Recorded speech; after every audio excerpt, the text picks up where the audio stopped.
um Pedro que foi alguém vacilante em alguns momentos, que teve altos e baixos na sua vida espiritual, que passou por inúmeras situações até o momento de que realmente Deus pudesse usar ele, pudesse usar o ministério, pudesse ele, de fato, cumprir aquilo que o Senhor havia falado com ele, chamado de homens, né?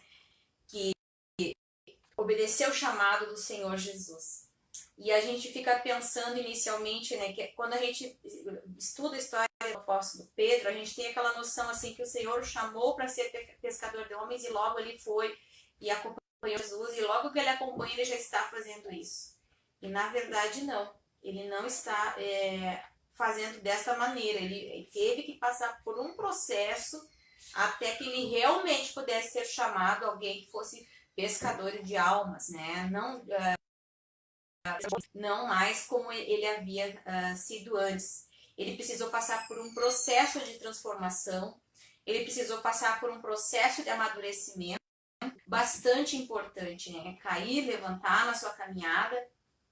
E é muito interessante nós entendermos um pouco a respeito dele e como que nós podemos nos colocar nas mãos de Deus para entendermos esse processo, que a gente possa passar por esses altos e baixos, mas que de fato a gente se coloque nas mãos do Senhor para ser usado por Ele. Então aqui os irmãos podem ir entrando, acessando, quem puder faça os seus compartilhamentos. Nós vamos iniciar então falando a respeito do apóstolo, e eu gostaria de iniciar o texto, nós vamos fazer uma leitura bíblica, porque depois esse aqui vai ser um texto que nós vamos retornar lá no final da história. Nós temos então lá no livro do Evangelho de João, no qual o Senhor o restaura, capítulo 21, versículo 15 em diante, diz assim: E depois de terem jantado, disse Jesus a Simão Pedro: Simão, filho de Jonas, ama-me mais que a estes? E ele respondeu: Sim, Senhor, tu sabes que te amo. Disse-lhe: Apacenta os meus cordeiros. E tornou a dizer-lhe a segunda vez: Simão, filho de Jonas, ama-me? Disse-lhe: Sim, Senhor, tu sabes que eu te amo. Disse-lhe: Apacenta as minhas ovelhas. Disse-lhe a terceira vez: Simão, filho de Jonas, ama-me? Simão entristeceu-se por ter-lhe dito a terceira vez: Ama-me? E disse-lhe: Senhor, tu sabes que apacenta as minhas ovelhas. Na verdade, te digo que quando eras mais moço, te cingias a ti mesmo e andava por onde querias. Mas quando já fores velho, estenderás tuas mãos e outro te cingirá e te levará para onde tu não queiras. E disse isto, significando com que morte havia ele de glorificar a Deus. E dito isso, disse-lhe: segue-me. Então nós temos aqui Jesus falando com Pedro, e lá no final, lá num processo final, quando o Senhor o chama novamente e ele pode entender que Deus estava falando com ele e que lhe perdoava e que ele estava sendo chamado para servir ao Senhor, que de fato ele deveria naquele momento mostrar o quanto ele amava Jesus. E inclusive o Senhor aqui já fala a respeito da sua morte lá no futuro, que até na morte ele haveria de glorificar o Senhor. Então, nós temos um Deus que ele é tão maravilhoso, porque Jesus, ele conhece o nosso fim desde o nosso começo.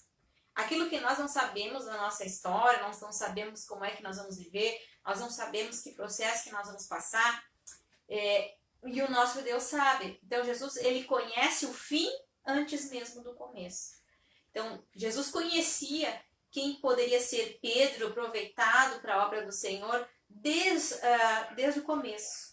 Desde o momento onde ele achava que não conseguia. Então, Deus pode fazer algo. Muitas vezes a gente acha que não, né? Usar alguém como usou Pedro, esse homem impulsivo, esse homem, de certa maneira, que inconstante, mas que teve que aprender a servir a Deus. Então, nós temos aqui o princípio, então, quando é que inicia a história de Pedro? Na verdade, nós temos o período do nascimento de Pedro, aproximadamente, todas as datas, como eu já falei em lives anteriores, quanto mais antigo o fato mais antigo, a pessoa, o personagem mais difícil da documentação fazer uma comprovação histórica de datas corretas. Então, a mesma coisa que nós fizemos ali, a datação até ali nas postagens que a gente faz, com a fala de Paulo e até de Pedro, que nós vamos estar lançando durante a semana, tem uma data de nascimento e morte, mas essa data ela pode variar de acordo com os historiadores. Então, são datas aproximadas. Então, aproximadamente por volta do ano 1º seria a datação do nascimento do apóstolo Pedro. O nome do Pedro, então, na verdade, era Simeão. E esse nome ele vem do hebraico. No diminutivo desse nome, ele passa a ser chamado, então, de Simão. E na Bíblia ele é chamado, então, de Simão Bar-Jonas, que significa filho de Jonas. Simão, filho de Jonas. Por quê? Porque os judeus, eles tinham esse costume, muitas vezes o nosso nome, né, o meu nome é Ana Paula Maciel de Azevedo. Então, o nosso sobrenome indica a família que nós temos origem, nos dá uma história de vida, ele dá para nós uma continuidade.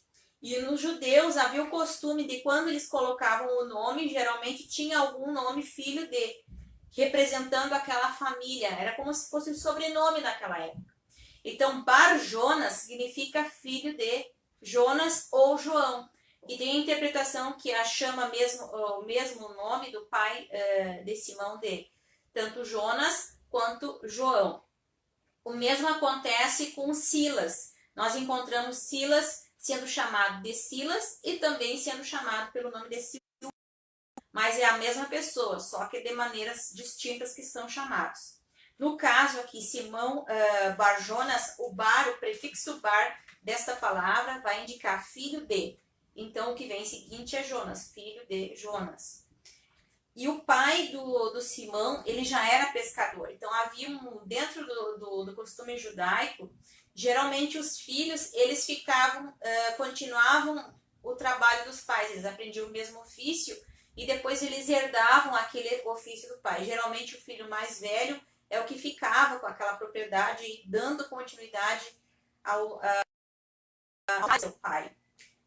As mulheres não, as mulheres eram diferentes, mas no caso os filhos, homens, geralmente eles davam essa continuidade. Diferente do apóstolo Paulo, que o apóstolo Paulo lá na sua tenridade, desde os seus 5 anos, começa a estudar e depois lá pelos seus 13 anos ele vai para Jerusalém estudar lá aos pés de Gamaliel. O Pedro não teve essa oportunidade de estudar. Foi muito diferente a respeito dessa formação da escolaridade entre Paulo e Pedro. Então, Pedro ele não teve essa formação como Paulo teve.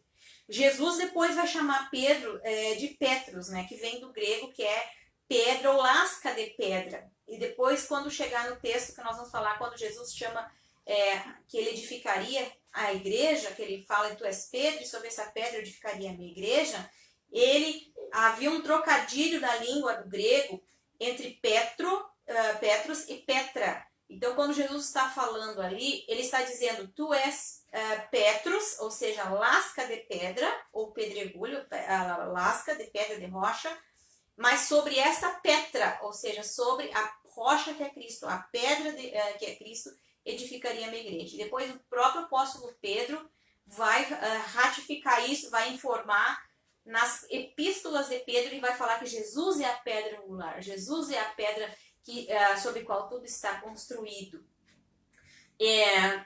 Ele também, do aramaico, ele era chamado de Kepa ou Cefas. O apóstolo Paulo, quando ele se dirige a Pedro, falando sobre Pedro nas suas epístolas, nas suas cartas, ele escreve chamando Pedro de Cefas. Então, nós vemos em algumas epístolas que havia alguns partidarismos, ou seja, preferências na igreja, em alguns locais que dizia que uns preferiam Apolo, porque Apolo tinha uma personalidade eloquente, ele era um bom orador, outros preferiam Paulo e outros eram discípulos de Cefas, aí Cefas é Pedro. Então, cada um tinha as suas preferências e que o apóstolo escreve, né? a respeito disso aí. Jesus é que vai informar e vai trocar o nome de Simão, então, para Pedro. Vai falar mais em relação a Pedro. Como é que era o aspecto físico, então, do Pedro? Como é que ele se aparentava? Provavelmente, nós não temos nenhum escrito como nós encontramos do apóstolo Paulo a respeito da sua aparência física, que Paulo, a própria Bíblia fala, e tem um versículo em Coríntios que fala que o que ele escreve nas suas cartas são grandes e fortes, mas a sua aparência é desprezível. Isso em relação ao apóstolo Paulo. Em relação ao apóstolo Pedro, nós temos alguns indícios para falar a respeito da questão física do apóstolo.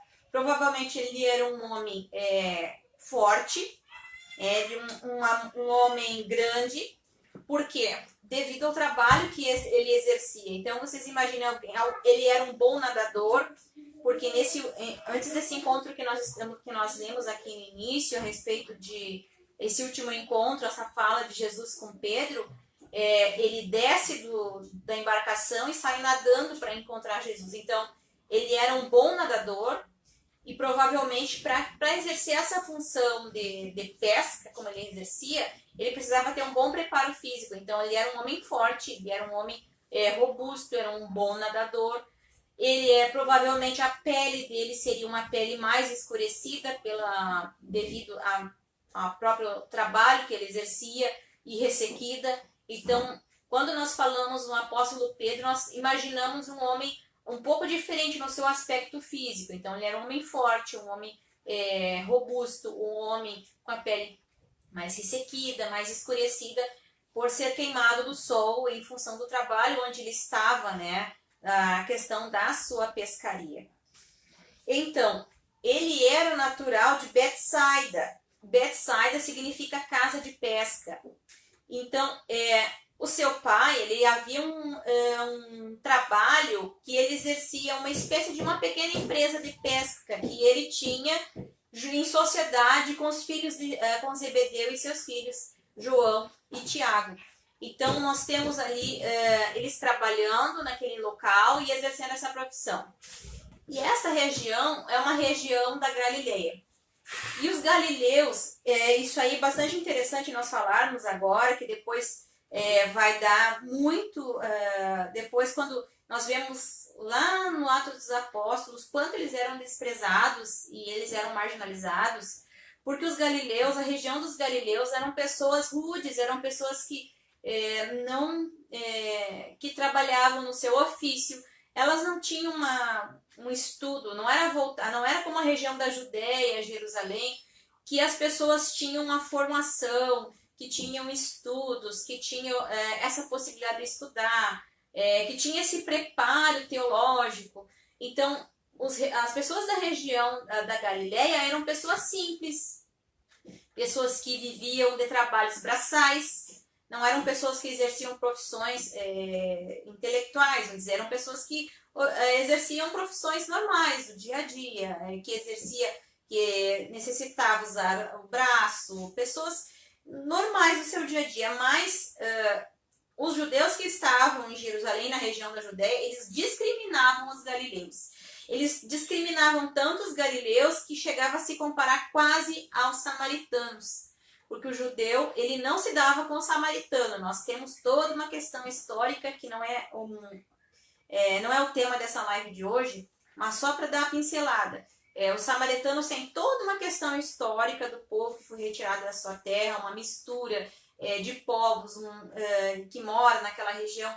Então o samaritano e o judeu eles já haviam grandes problemas entre eles, mas os galileus eles eram da mesma nacionalidade, mas eles eram mal vistos, eles eram marginalizados pela sociedade, eles eram considerados como inferiores, como não tendo por terem essa profissão mais simples, eles não tinham essa ênfase ao templo, eles cultuavam a Deus, iam às festas, mas era só nesses momentos, eles não tinham aquela vida religiosa dos fariseus, por exemplo, eles não tinham essa vida religiosa como os outros tinham, eram pessoas comuns do dia a dia.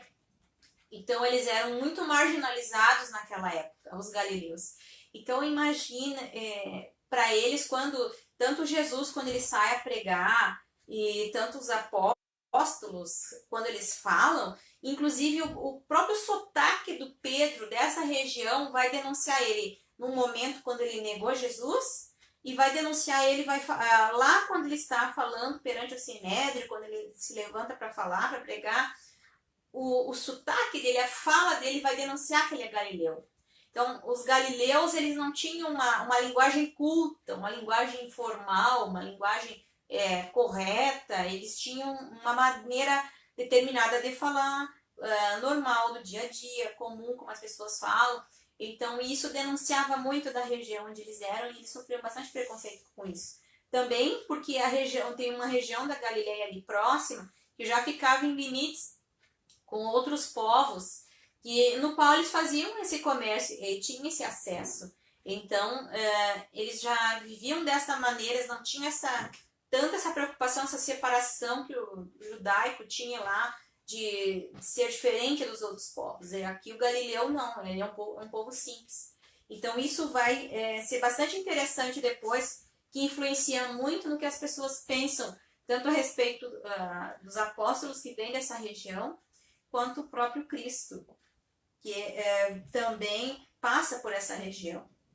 Então aqui nós temos onde ele estava, ele trabalhava, geralmente aqui nós temos o momento onde ele está no lago de Genezaré, onde ele fazia essas pescas, né? Ele é irmão de André. André era discípulo de João Batista, então é André que vai trazer para Pedro a respeito do Messias. O Messias chegou. Ele que vai trazer verdades para Pedro.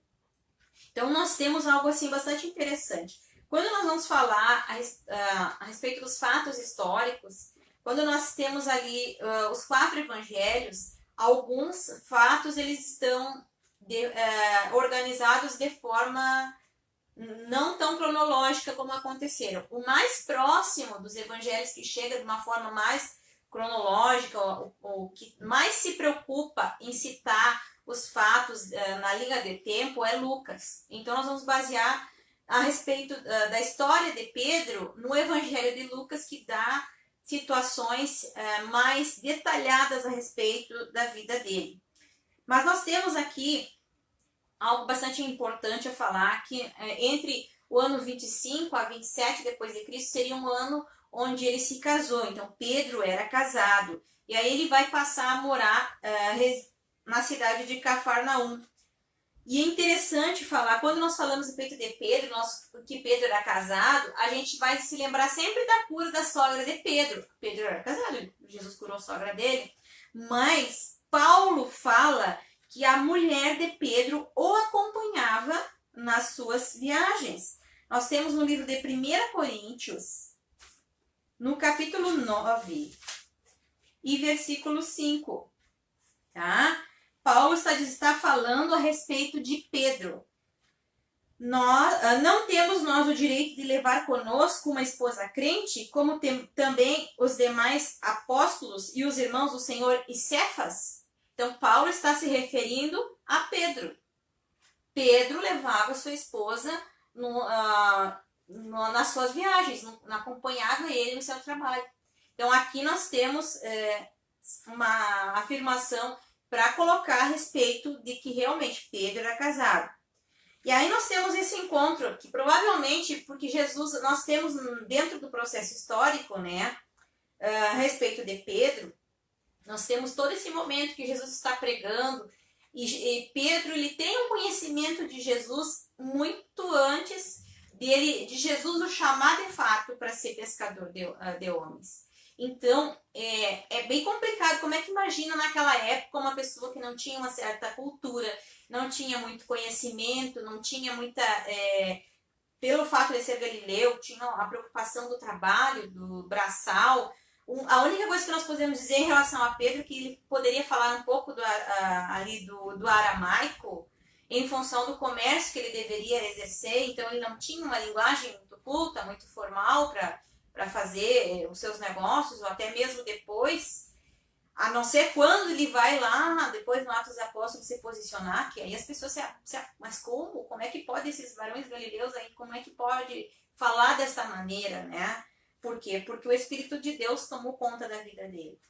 Então nós temos um Pedro que não tinha escolaridade, mas mesmo Pedro não tendo essa escolaridade, essa formação que Paulo teve, eu acho muito importante, lá no livro de 2 Pedro, a Epístola de 2 Pedro, no capítulo 3, versículo 18, que Pedro fala que nós temos que crescer na graça e no conhecimento. Isso é extraordinário para um homem que não tinha um grande conhecimento, um homem que não tinha uma grande escolaridade. Ele está falando de algo importantíssimo para a nossa vida cristã, que é crescer na graça e no conhecimento. Ou seja, nós temos que ter um equilíbrio. Nós precisamos crescer na graça de Deus, para que o Senhor nos revele a sua palavra, para que nós possamos abrir nosso entendimento de entender a Bíblia, e no conhecimento também. Porque se nós crescemos só na graça, é muito grande de nos tornarmos fanáticos, de não saber aquilo que nós estamos falando. E se nós crescermos só no conhecimento e não crescermos na graça, nós corremos o risco de nos tornar formal, né? Ser um crente formal demais. Então isso que é importante, ter esse equilíbrio na nossa vida. Mas isso Pedro escreve lá nas suas epístolas, lá no final. E isso é bastante interessante. Muitas vezes, quando eu via logo antes de ter o conhecimento, de estudar bastante sobre isso, eu achava que era Paulo que falava. Porque Paulo era um homem letrado, um homem culto, um homem que estudou. E aí eu vejo Pedro, um homem que não estudou, falando isso, que nós temos que crescer na graça e no conhecimento. Então, por mais que ele não tivesse um grande conhecimento, uma escolaridade, ele sabia a grande importância de aprender, de ter o conhecimento e a graça de Deus. Eu quero falar a respeito de como é que era, então, antes de entrar dentro da linha de tempo do Pedro, de falar exatamente tudo o que passa na Bíblia, falar a respeito do temperamento de Pedro.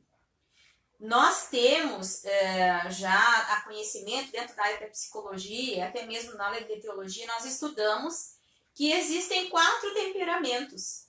Na verdade, esses 4 temperamentos, hoje a gente sabe que uma pessoa ela pode ser portadora de não só um desses temperamentos, mas ela pode ter um pouco de cada desses temperamentos. O que vai acontecer é que um deles vai ser predominante. Pedro tinha o temperamento sanguíneo. O temperamento sanguíneo, ele é aquela pessoa que tem é uma pessoa extrovertida, que tem uma capacidade de se comunicar muito bem, é o líder nato. Você identifica um sanguíneo no grupo que é aquela pessoa que está falando no meio dos demais, é aquela pessoa que se salienta na multidão, é aquela pessoa que fala, que se posiciona e que tem iniciativa e que motiva os outros. Então, o sanguíneo é um bom líder por este lado. Por outro lado, nós temos que cada temperamento ele tem qualidades e defeitos. Por outro lado, o sanguíneo tem defeitos, pessoas que geralmente desistem fácil dos seus projetos, é aquela pessoa que promete e acaba não cumprindo, que não leva adiante. Então, Deus teve que trabalhar muito no temperamento de Pedro, e nós vemos toda a história dele, todo o caminho que ele teve aprendendo com Jesus, o quanto que o temperamento dele precisou ser trabalhado. Esse homem, com esse temperamento sanguíneo, que emotivo, que age por impulso, é muito característica do sanguíneo agir por impulso. É aquele que diz assim, tem um compromisso que você está falando, assume um compromisso, mas depois ele vai ver que não vai conseguir dar conta. Então, aquela pessoa que acaba agindo por impulso, sem pensar muitas vezes, e acaba não conseguindo conciliar toda aquela situação. Por isso que é importante nós conhecermos qual é o nosso temperamento, o temperamento de cada um, para que Deus possa trabalhar neste lado que nós precisamos, o lado dos nossos defeitos, aquilo que Deus precisa aperfeiçoar. Porque imaginem, Pedro teve esse problema, teve esse temperamento, esse sanguíneo, esse homem impulsivo, mas que não tinha, como diz a minha filha, não tinha filtro entre o cérebro e a boca, acabava falando, metia os pés pelas mãos, falava muita coisa, e que depois se arrependia, e que Deus trabalhou, Jesus ensinou ele de tal maneira que lá no final ele vai produzir frutos, ele vai amadurecer dentro desse temperamento sanguíneo. Então isso é importante saber. Paulo, Paulo era colérico.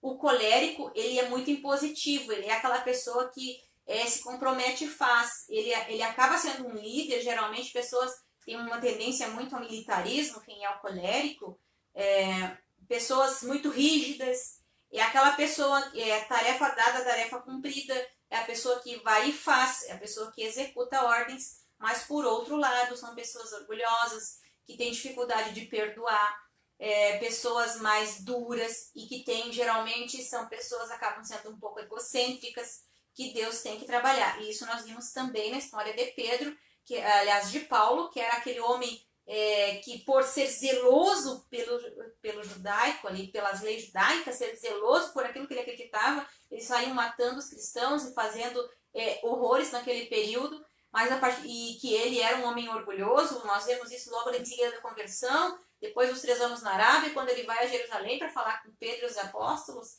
ele chega, né, ainda com orgulho, com egocêntrico, até que ele volta para Tarso, fica 10 anos no esquecimento e Deus quebra esse orgulho nele.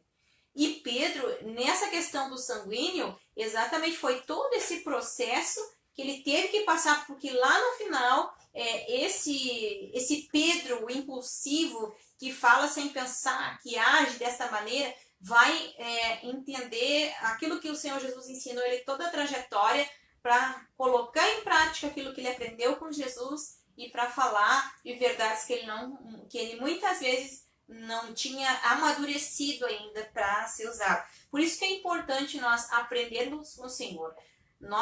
Toda a nossa vida, nossa trajetória espiritual, há um processo que nós precisamos passar para que esses temperamentos também possam ser tratados, né? Dentro dos temperamentos nós temos ainda o fleumático, que é aquela pessoa que concorda com tudo, que está tudo muito bem, pessoas pacíficas, que não gostam evitam problemas, mas o lado ruim do fleumático, que são pessoas que demoram a tomar decisões, demoram a realizar atividades, precisam ser impulsionados para isso, porque eles não têm muito essa disposição de imediato. E o melancólico, que o melancólico geralmente é aquela pessoa que é mais ligada para o momento, mais entristecido, que tem mais dificuldades, mas em compensação são pessoas muito amorosas, pessoas fiéis, pessoas sinceras. Então isso é interessante para quem tem curiosidade de estudar essa área e procurar sobre isso. Para nós que estudamos os personagens bíblicos e históricos, principalmente os bíblicos, é extremamente marcante o temperamento do apóstolo Pedro, de ser sanguíneo, esse homem impulsivo que fala, que não tem o filtro entre o cérebro e a boca, fala muitas vezes, ele é capaz de falar grandes verdades e ao mesmo tempo falar barbaridades em seguida a respeito daquilo que Deus lhe está lhe mostrando. Então nós temos aqui, por volta do ano 30 depois de Cristo, aqui o início do ministério de Cristo, nós temos o primeiro milagre ali em Caná da Galileia, depois nós temos aquela passagem de Jesus por Samaria, aquela mulher samaritana, até quando Jesus vai chamar os seus discípulos. E isso nós estamos baseados lá no livro de Lucas. Vai chamar para ser discípulos. Nós temos, antes da pesca maravilhosa, nós temos a cura da sogra de Pedro. Então significa que Pedro já conhecia Jesus, Pedro já ouvia falar do mestre, Pedro já tinha um certo conhecimento a respeito de Cristo, sabia que Jesus fazia milagres, aprendia com Jesus, nesse momento aqui, ele era um discípulo, mas ele ainda não tinha se tornado alguém que havia deixado tudo para servir o Senhor. Ele ainda estava oscilante ele estava aprendendo. Nós temos um tempo em que Jesus começa esse ministério na Galileia ali, por volta de 18 meses, até que ele vai chegar em Nazaré, lá vai falar e vão tentar matar ele vai sair de lá e vai ter um local onde ele vai se fixar. E inúmeras vezes nós temos passagem dele indo para Cafarnaum. E é lá em Cafarnaum que Pedro mora. E vai acontecer esse milagre, primeiramente, ali, da cura da sogra dele. Em sequência, nós temos lá no livro de Lucas, capítulo 5, versículos 8 em diante, nós temos ali um momento daquela pesca maravilhosa. Que Jesus já estava pregando na região, e que eles já haviam lavado as redes, estavam lavando as redes, já haviam passado a noite pescando, mas Jesus estava pregando também naquela região, e ele vai subir no barco de Simão, ali vai ter esse momento para ficar em destaque, seguir falando, e vai conduzir eles então para irem mais longe, lançarem as redes, e ali a Bíblia diz que houve aquela grande pesca maravilhosa, aquele milagre que eles viram que Jesus fez, e é nesse momento então que Pedro começa a ter o seu processo de chamada, que inicialmente ele acompanha, ele vê Jesus fazendo tudo, o milagre, mas agora sim ele começa a ser chamado de fato. Então Jesus vai chamar ele para ser pescador de homens, e vos farei pescador de homens. E quando ele diz e vos farei, ele está falando num futuro que ainda não ocorreria naquele momento. Vamos ver lá a passagem do Lucas, de Lucas capítulo 5. No versículo 8 diz: e vendo isso, Simão Pedro prostrou-se aos pés de Jesus, dizendo: Senhor, ausenta-te de mim, que sou um homem pescador. E lá no final, Jesus diz, lá no versículo 10, Jesus: de igual modo também Tiago e João, filhos de Zebedeu, que eram companheiros de Simão, e disse Jesus a Simão. Interessante que Jesus não disse isso para todos. Nós vemos muitas vezes Jesus se referir diretamente a Simão. Não temas, de agora em diante serás pescador de homens. E isso ele está se referindo no futuro. É algo que ainda está para acontecer, porque o nosso Deus, ele conhece o fim muito antes do começo. Né? Então nós temos essa maravilhosa situação. E aí o Pedro, ele precisa tomar uma decisão. Que decisão é essa? Entre a vida profissional dele e a vida ministerial. Ou ele segue pescador, ou ele vai seguir aquilo que Jesus está chamando para seguir no seu ministério. E aí Pedro toma a decisão para seguir Jesus, então, acompanhar. Então nós temos um terceiro momento a confirmação desse chamado, lá no livro, lá no capítulo 6, versículo 12, quando ele agora, então, ele passa a ser chamado para ser apóstolo. Então ele vai passando por esse processo. Primeiro ele é discípulo, ele está ouvindo Jesus, ele está aprendendo, ele está vendo. Aí Jesus chama ele, de fato, pessoalmente, ele tem um chamado para seguir a Cristo, deixar tudo e seguir Jesus. E ele toma essa decisão e depois Jesus está orando porque Jesus treinou muitas pessoas. E a Bíblia diz que Jesus enviou 70, separou 12 discípulos, mas tinha 3 dos discípulos que o Senhor Jesus ensinava particularmente. 3 foram ensinados a ter uma liderança, porque dentre esses 3, Pedro sempre estava junto. Entre os apóstolos, cada vez que a citação dos apóstolos, Pedro é o primeiro a ser chamado. Então Jesus está chamando ele para exercer a liderança. E como é que ele vai exercer a liderança? Se é este homem sanguíneo, esse homem impulsivo, esse homem que não sabe muitas coisas, que não tem muito conhecimento, mas Jesus está ensinando para ele na escola do discipulado pessoal. Então nós temos aqui, a respeito de Pedro, tudo aquilo que o Senhor falou. Jesus ensinou Pedro. Então nós temos momentos muito marcantes a respeito de Pedro. E principalmente ligados ao mar. Pedro, a pesca maravilhosa, ele teve dois momentos, né? Um no começo e um no fim. A respeito de pesca maravilhosa, que as suas redes se encheram, que Jesus multiplicou.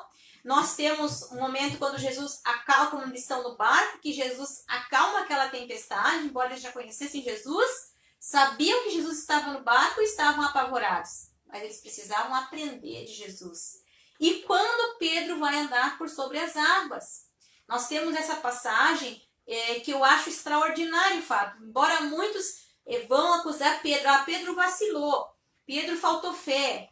Mas de todos os discípulos que estavam na embarcação, o único que teve coragem de pisar nas águas foi Pedro. Então nós vemos às vezes, nós vamos ver o milagre de Deus quando nós tivermos coragem que Pedro teve. Isso nós não podemos tirar a respeito do testemunho dele. Embora muitos tivessem pudessem ter a fé, ninguém teve a ousadia de Pedro de encontrar com o mestre, perguntar se era o mestre que vinha vindo, porque Jesus havia feito aquele sermão da planície, depois se separou para fazer oração, havia feito aquela multiplicação, separou para orar, enquanto ele estava orando, mandou que os discípulos fossem.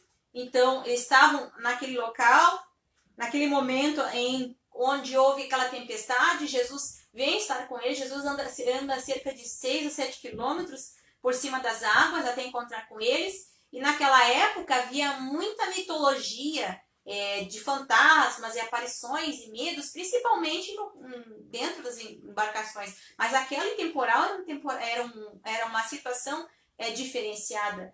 E quando Jesus vem, e Pedro tem essa coragem, naquele momento nós temos um Pedro que vai andar por cima das águas, mas ao mesmo tempo ele vai olhar para as ondas, olhar para o mar. Ele era um homem que conhecia o mar, ele era um homem que sabia o que estava acontecendo, então não era qualquer tempestade que iria assustá-lo, mas ele olha para o mar, ele olha para aquela tempestade e ele vai naufragar. E Jesus ainda lhe diz, homem de pouca fé, por que duvidaste? Embora muitos digam, mas ele não teve fé. Ele tem a ousadia de sair do barco. Muitas vezes vai contar um milagre quem tem a ousadia de vivê-lo. Muitos de nós vamos contar o milagre dos outros, mas Pedro contou o milagre que ele viveu. E isso eu acho extremamente importante. Jesus, ele vai ter momentos em que ele vai ensinar Pedro. Porque nós temos, assim, em todo o ministério de Jesus, momentos onde os discípulos estavam acompanhando as curas, os milagres que Jesus fazia. Em alguns momentos especiais, Jesus trazia a poucos apóstolos para acompanhar determinados momentos e milagres. E no livro de Lucas nos mostra que Pedro, ele aprendeu com Jesus. Lucas é um livro que ele vai falar muito a respeito do ministério de Cristo, resgatando a figura da mulher. Que nós sabemos que dentro da cultura judaica a mulher era menosprezada. Mas Jesus está ensinando Pedro aqui a dar o valor das mulheres. Nós temos momentos onde, ali a respeito da cura da mulher do fluxo de sangue, que o Pedro diz para Jesus, olha, a multidão te oprime, como é que tu pode dizer que alguém te tocou? Então Jesus está ensinando Pedro que a mulher precisava ser curada, que aquela mulher precisava receber. Nós temos também a ressurreição da filha de Jairo. Ali Jesus está ensinando Pedro que haveria ressurreição. Depois nós temos lá no livro de Atos aquilo que Pedro aprendeu com Jesus aqui, ele botando em prática. Então isso é muito interessante a respeito da vida de Pedro. Depois nós temos aqui um momento onde eles estão lá no Monte da Transfiguração, altos e baixos do apóstolo Pedro aqui. Quando nós vemos aqui a respeito da aparição que eles veem ali, o Senhor, seu rosto resplandecido, eles estão ali, contemplam Moisés e Elias e que eles caem desfalecidos. Depois Pedro diz assim, olha Senhor, nós vamos construir 3 tabernáculos para ti. Então, ao mesmo tempo que Pedro reconhece que Jesus é o Filho do Deus vivo, ele está dizendo para Jesus, olha, tu é igual aos profetas, tu é igual a Elias, tu é igual a Moisés. Então, ele, ao mesmo tempo que ele tem capacidade de ver verdades maravilhosas, ao mesmo tempo ele é capaz de falar situações bem complicadas. Que nós temos lá no livro de Mateus a respeito disso. Quando Jesus pergunta a respeito deles, e vocês o que dizem que eu sou? Aí ele diz assim, olha, tu és o Cristo, o Filho do Deus vivo. E aí Jesus diz para Pedro, olha Pedro, não foi o homem que te falou, foi o Senhor que te revelou a respeito disso, E nós temos um Pedro usado por Deus que é capaz de ver Jesus sendo revelado como Filho de Deus, e logo em seguida Jesus falando que haveria de padecer, e aí Pedro dizendo, mestre, mas não faz isso contigo, E aí Jesus tem esse momento dizer para trás de mim, não, exatamente não é isso. Então ele tem a capacidade de falar uma coisa, uma bênção, algo maravilhoso da parte de Deus, e logo em seguida ele diz uma tremenda bobagem. Então é esse Pedro sanguíneo que precisa aprender com Deus. E quantas vezes nós, na nossa vida espiritual, somos capazes de falar bênçãos e verdades do céu reveladas por Deus, e logo em seguida a gente acaba muitas vezes caindo em contradição, assim como Pedro fez. Então é importante a respeito disso. Nós temos Jesus ensinando Pedro a questão do pagamento dos impostos, né, a respeito do tributo que eles foram, foi necessário ser pago, que era o judeu acima de 20 anos, era necessário para a manutenção do templo. Então Jesus manda pescar e lá da boca do peixe tem o valor que precisa para ser pago desse tributo. Nós temos um momento que Jesus, antes de ser Pedro, antes de ser preso e padecer, Jesus dizendo para Pedro que Satanás havia pedido para o peneirar como trigo, lá em Lucas capítulo 22, ou seja, há um momento em que Pedro também precisaria ser provado, porque nós temos um Pedro que em alguns momentos ele está dizendo para Jesus que ele ama Jesus, mas ele ia precisar corresponder com as suas ações aquilo que a sua boca falava. Nós temos um momento também da celebração da Páscoa, que é bastante importante aqui, quando Jesus vai lavar os pés dos seus discípulos. Quando Jesus vai lavar os pés dos seus discípulos, porque havia um costume no Oriente, como as cidades eram poeirentas, estradas, havia sempre um servo, um escravo, que quando chegava alguém na casa das pessoas que tinham condições, lavavam os pés das pessoas que chegavam. E isso era um trabalho de um servo, de um escravo. E quando Jesus diz para eles que precisa lavar os pés dele, Pedro disse, não, mestre, Deus o livre, não vai lavar meus pés. Ele está dizendo para Jesus, como? Tu não vai fazer um papel desse para mim? Como que o Senhor vai fazer isso? E aí Jesus disse, olha, se eu não fizer isso, tu não tens parte comigo. Ah, não, Senhor, então me lava todo. Então, era um homem de extremos, era 8 ou 80, ele não tinha muito esse entendimento. Aí Jesus disse para ele, na verdade, eles estão limpos pela palavra, só um de vós que não, né? Então, nós temos a celebração da ceia ali naquele momento em que Jesus fala a respeito do que havia de acontecer, e Pedro dizendo, não, Senhor, eu te amo, jamais eu vou te negar, vou te deixar. E Jesus ainda disse, olha, Pedro, tu me negarás por 3 vezes, até antes que o galo cante, isso acontecerá. E o Pedro, né, ainda segue. Nós temos um momento também, quando Jesus se retira para o Monte das Oliveiras para orar, e ali naquele momento de angústia, de sofrimento, de aflição, sobre aquilo que ele haveria de passar, e que ele leva os seus discípulos, e alguns deles, quando ele retorna, estão dormindo, os discípulos, só que Jesus vai se direcionar para quem? Para Pedro, Simão, não pudeste ficar junto comigo nem um momento para orar, para estar junto comigo. Então Jesus vai cobrar de quem? Do Pedro. Então Jesus se dirige muito para Pedro. E Pedro também era aquela pessoa que perguntava muito para Jesus. Quantas vezes devemos perdoar? Foi Pedro que perguntou. Então Pedro era aquele que estava sempre interrogando. Muitas vezes era aquele que no meio daquilo que estava sendo falado, daquela discussão, era o primeiro a sair para falar, para responder, para falar das situações. Então Pedro, ele tinha muito essa espontaneidade. E aí quando Jesus ele é preso, nós temos o Pedro exercendo justamente esse temperamento que ele pega da sua espada e vai cortar a orelha do soldado, Malco, ali, a orelha direita do soldado. Esse Pedro explosivo, esse Pedro sanguíneo. E Jesus diz, olha Pedro, guarda tua espada, porque da mesma maneira que com a espada tu estás ferindo, tu vai ser ferido. Porque naquele tempo havia essa questão da legislação, né? Olho por olho, dente por dente ainda. Então, como diz o meu esposo, Pedro ia ficar sem orelha. Mas Jesus restaura então a orelha do soldado. O que é importante falar a respeito do Pedro quanto a isso é que ele agia na emoção do momento, no calor do momento, ele tinha aquela explosão de atitude. Então, e logo em seguida, esse homem que foi capaz de ferir a orelha do soldado para defender Jesus da prisão, a Bíblia diz que quando acontece a prisão de Cristo, ele vai começar a acompanhar Jesus de longe.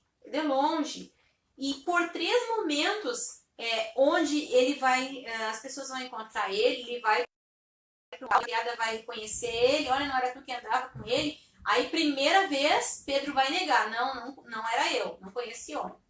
Na segunda vez, quando ele é novamente reconhecido por andar com Jesus, ele vai dizer, nem conheço, não sei. Então, primeiro ele nega, depois ele mente, e na terceira vez que, pela forma, por ser galileu, pela forma, pela linguagem dele, ele foi reconhecido Na terceira vez, Pedro não só nega, como espragueja. E a Bíblia diz que ele falava impropérios, que ele negava, espraguejava. Não conheço esse homem de jeito nenhum.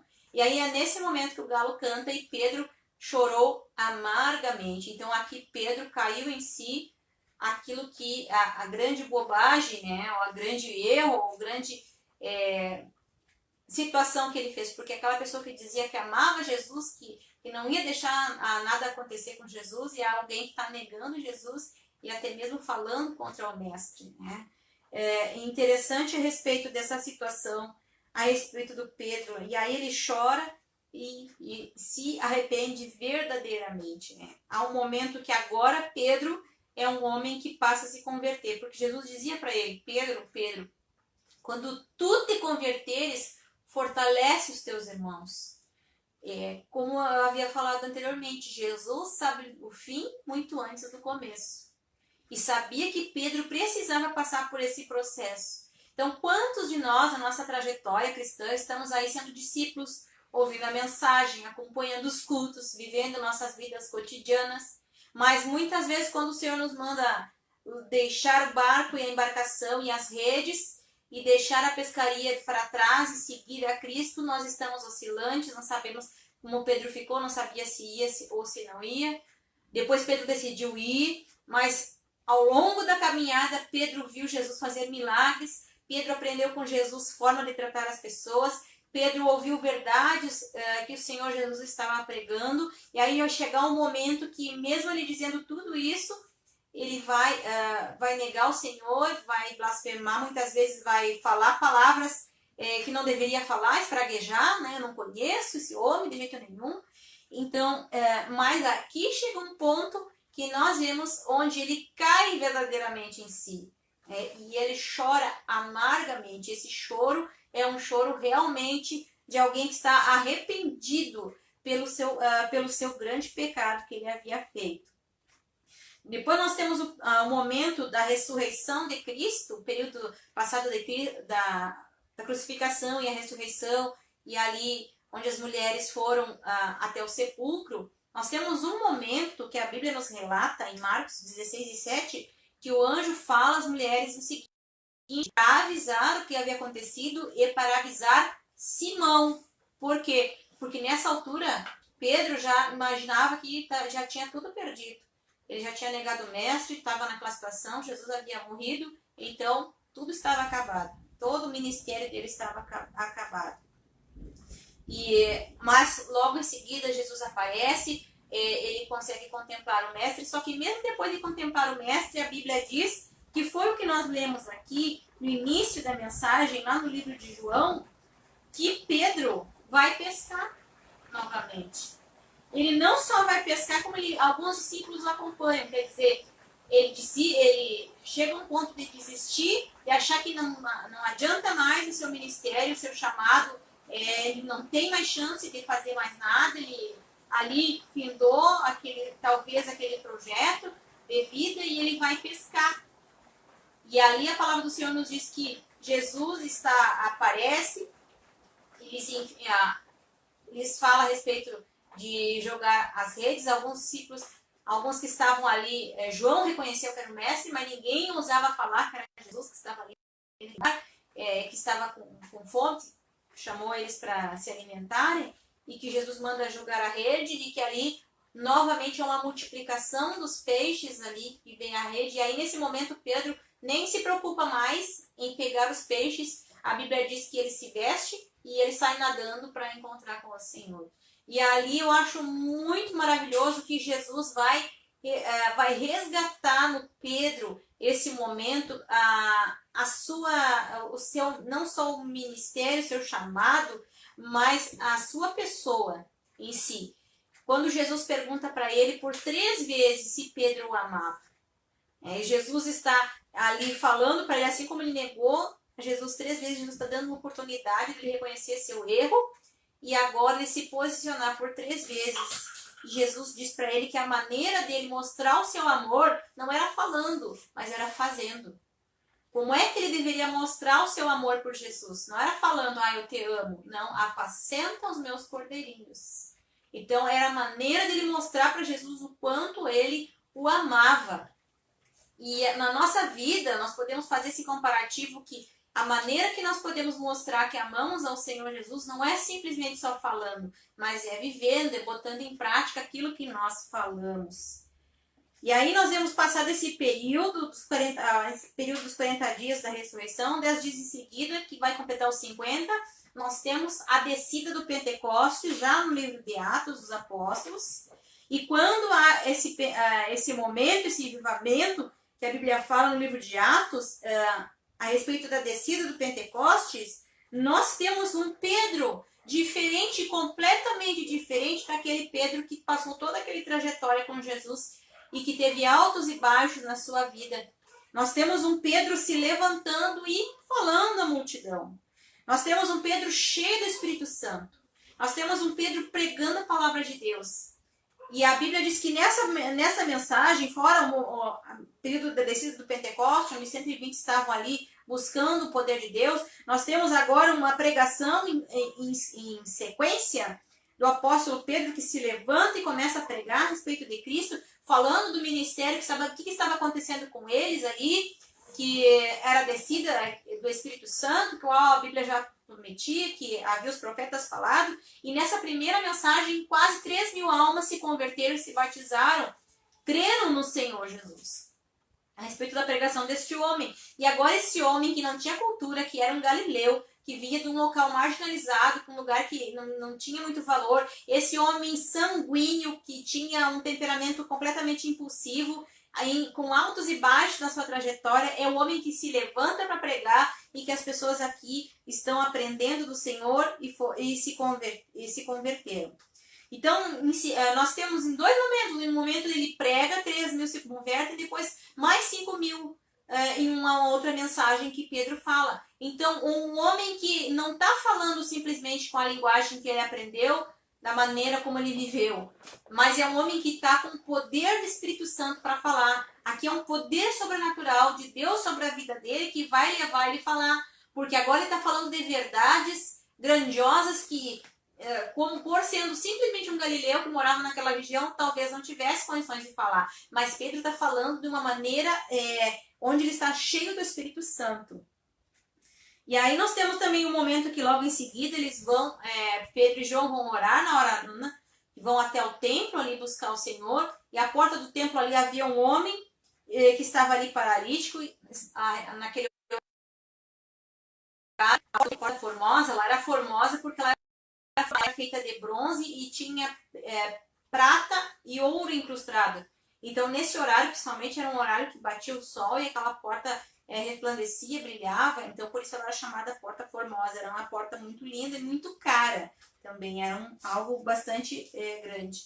E ali aquele homem, que Pedro diz: não temos prata nem ouro, mas o que eu tenho te dou, em nome de Jesus, levanta e anda. E aquele homem estava ali naquele tempo todo paralítico, levantou e saltou, e ali há um momento que Pedro começa a falar de Jesus, começa a falar na sua pregação. Os doutores começam a ficar surpresos com ele, né? Olha, quem é este? Quem é este Galileu? Como é que ele está falando desse jeito, né? Logo em seguida eles são presos, mas aí como não tem, são levados perante o Sinédrio também. Aí Gamaliel vai interceder por eles, vai dizer: se é de Deus, vai se cumprir, senão deixa que vai passar essa situação. Então, e como o povo estava ali clamando também, eles tinham medo de fazer algo com eles, com os apóstolos, e o povo se levantar contra eles, né? Então, nós vemos a respeito desse poder de Deus sendo manifestado na vida deles. O poder de Deus era tão grande na vida do apóstolo que a Bíblia diz que as pessoas eram colocadas na estrada por local onde o apóstolo iria passar, porque onde passava a sombra de Pedro, as pessoas eram curadas de enfermidades. Então, olhem a transformação da vida deste homem, como eu posso dizer, um homem imaturo para um homem cheio do poder de Deus para ser usado. Então, nós temos depois, quando eles foram presos, no segundo momento, eles foram açoitados, mas também não tiveram como permanecer com ele dessa maneira. Depois, Pedro teve pregando em Samaria, lá ele teve um problema com Simão mágico, que viu o poder de Deus na vida dele, e que tentou dissuadi-los a também ter esse poder, né? Mas na verdade o poder de Deus ele não pode ser comprado. Você precisa. Nós temos também em sequência a ressurreição de Dorcas ou Tabita. Aí nós vemos que Pedro vai usar aquilo que ele aprendeu com Jesus. Lá na ressurreição da filha de Jairo, ele vai orar por essa mulher que vai ressuscitar também. Ele já tinha aprendido com o mestre. Depois a Bíblia fala que ele vai seguir em viagens. Corinto, região da Ásia Menor. E aqui eu gostaria de colocar algumas curiosidades a respeito disso. Em Gálatas fala a respeito, aliás, nós temos nos textos dele, na própria epístola de 1 Pedro, fala a respeito dos locais onde ele esteve viajando, que eram locais, principalmente, que hoje são onde a atual Turquia fica. E ele escreve as cartas, então, primeira e segunda epístola, aos cristãos que estavam dispersos nesta região. Em Atos dos Apóstolos, até a chegada do apóstolo Paulo, nós temos Pedro como o maior vulto. Depois, em sequência, nós não temos muito aparecimento do apóstolo Pedro no livro de Atos, não temos muitas frequências. O certo é que ele esteve viajando por vários lugares. Ele não foi, embora ele fosse um líder da igreja, embora fosse um pregador, em Jerusalém, quem estava naquele lugar pastoreando, vamos dizer, a igreja daquela época era Tiago. Então, o Pedro ele passou a ser um pregador quase que itinerante. Ele era um líder, mas ele seguia pregando em vários lugares a palavra de Deus. Não há muito documentação além disso. Nós temos, assim como Paulo, existiam ali por volta dos anos, até o ano 200 depois de Cristo, nós temos muita documentação circulando, contos que naquela época se falava a respeito dos apóstolos. Tem muitos contos que, na verdade, não podem ser aplicados como históricos porque chegam a ser até fantasiosos a respeito do apóstolo Pedro. Então, não dá para falar muito, nós temos que ter um filtro muito grande quanto a isso. Eu prefiro me deter àquilo que a Bíblia diz e alguns pontos da história de que se vivia naquela época. Nós temos uma coisa muito interessante a falar, que é a respeito da divergência entre Pedro e Paulo. E em Gálatas, capítulo 2, versículos 11 em diante, Paulo vai dizer que resistiu a Pedro na cara.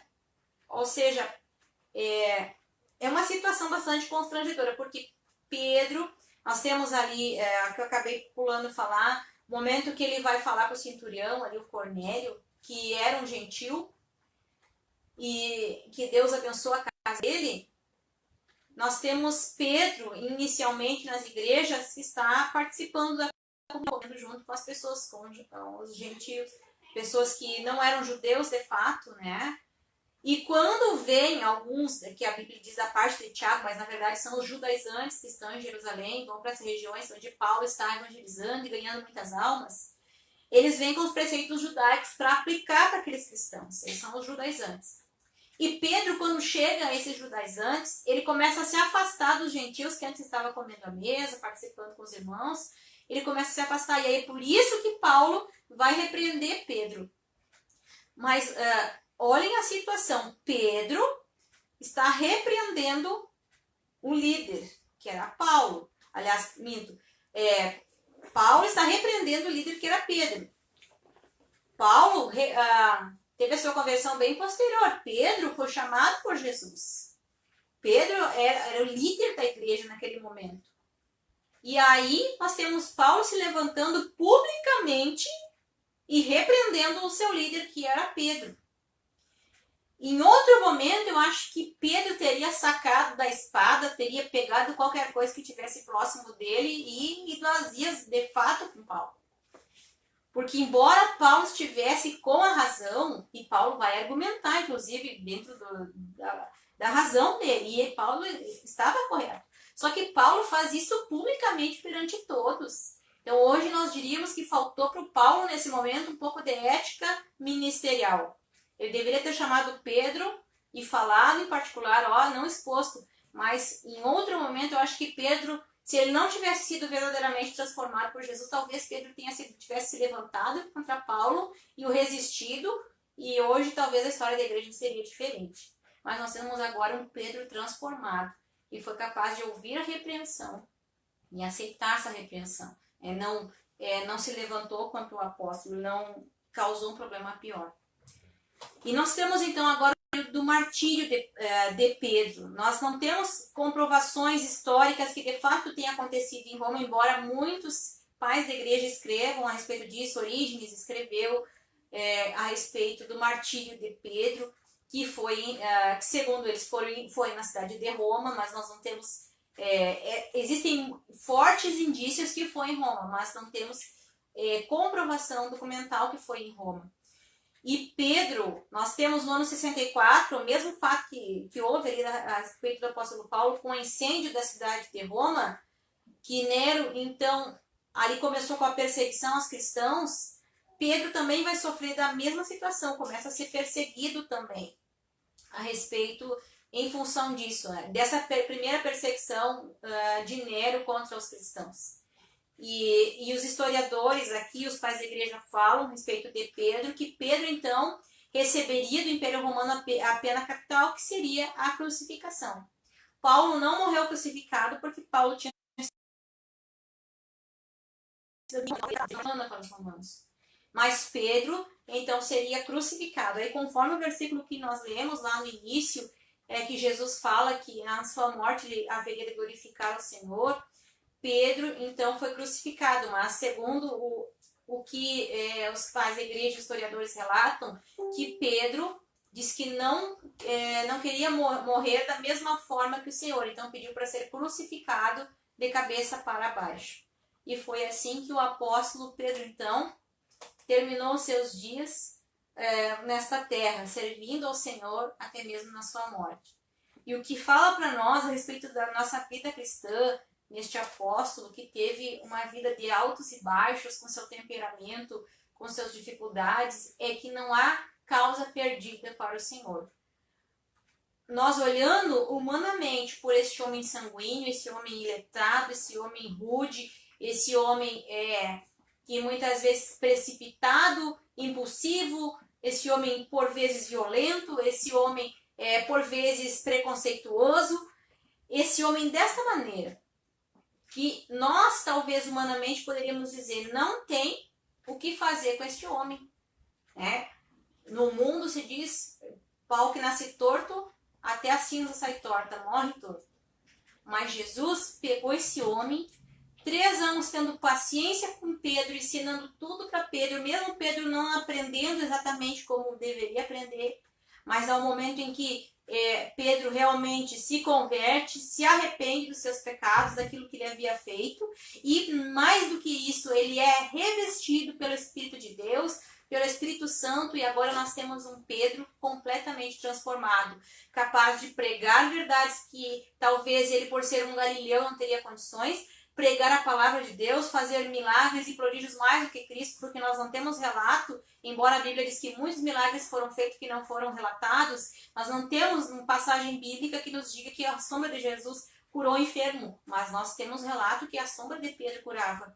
Nós temos esse homem sendo usado poderosamente no Evangelho, levando o Evangelho também aos gentios, pregando os irmãos que estão distantes, falando de descansar em Deus, lançar a sociedade, esse homem falando sobre brilhar debaixo da potente mão de Deus, este homem com essa capacidade de servir ao Senhor, e este homem que é capaz de receber a repreensão e aceitar, porque ele não estava da maneira correta, mas aceitar e se corrigir. Então isso é muito importante nós aprendermos com este homem para a nossa vida cristã. Eu gostaria de saudar os irmãos que estavam aqui acessando a live neste momento. Eu sei que passou um pouquinho do horário, porque eu queria concluir a história de Pedro. Algumas coisas acabei não citando muito em pormenores, mas acabei falando mais por cima a respeito da história dele, que vocês vão encontrar muito texto ali no livro de Lucas, em sequência Atos, e ele vai falar muito a respeito de Pedro, com alguns acréscimos em João e algumas coisas em Mateus que fala que no livro de Lucas não tem, mas Lucas é o evangelho de forma mais cronológica e mais detalhado a respeito da história do Senhor.